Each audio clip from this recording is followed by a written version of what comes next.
Team Kim excited na sa kanilang magpasikat performance bukas. Every this week, sobrang hirap. Sobrang hirap ng pagdadaanan ng lahat.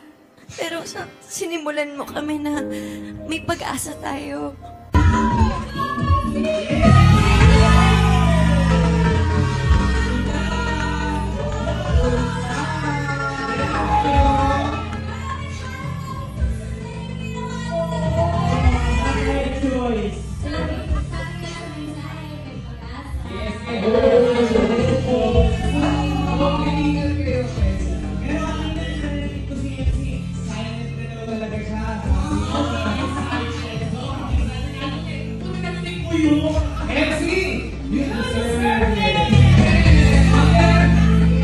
Isang emosyonal na Kim Chiu ang naiyak kanina sa It's Showtime dahil na-touch ito sa mensahe ng performance ni Vice Ganda patungkol sa hindi pagkawala ng hope at faith sa Diyos.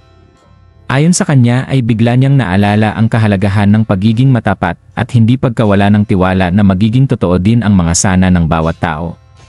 Samantala bukas na nga ang magpasikat performance ni na Kim Chiu at inamin nitong hindi niya ma-explain ang kanyang nararamdaman ngayon. Kanina naman ay nagbahagi sina Kim at Ogie ng kanilang behind-the-scenes rehearsal at kita sa mga mukha nito ang kaba para bukas. Ayon kay Kim Chiu ay inaanyayahan niya ang kanyang mga solid fans at madlang people na manood sa telebisyon ng kanilang performance.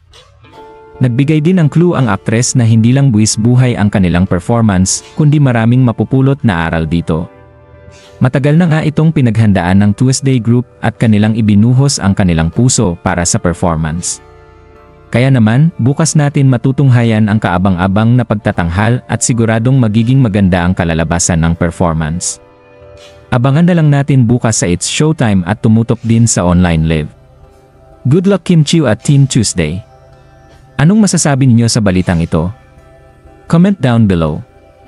Maraming salamat sa panonood at huwag kalimutang mag-subscribe for more videos.